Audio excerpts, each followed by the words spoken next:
Taste the Daily.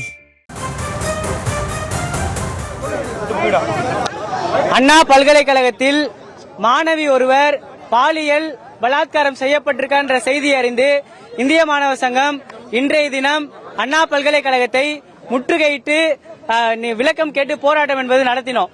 எங்களோட demand ரெண்டு தான் வச்சோம்.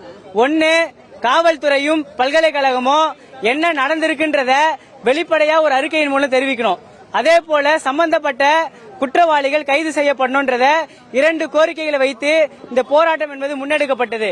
அதில் ரெண்டு கோரிக்கையில மிக முக்கியமா சொல்லணும்னா, அண்ணா பல்கலைக்கழக நிர்வாகம் மற்றும் காவல்துறையிடம் இப்போ போராட்டத்தை அடுத்து பேச்சுவார்த்தையில் ஈடுபட்டோம்.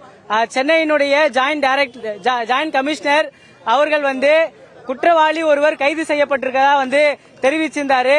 அதனை தொடர்ந்து இந்த செய்தியை அபிஷியலாக காவல்துறையும் பல்கலைக்கழக நிர்வாகமோ யாருன்னா ஒருவர் நீங்க அபிஷியலா வெளியிடணும் நாங்க கேட்டிருந்தோம்.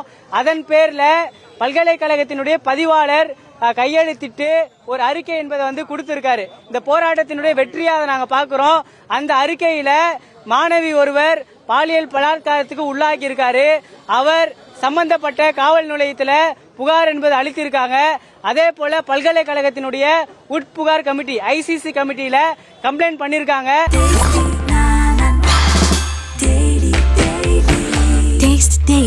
Taste the Daily.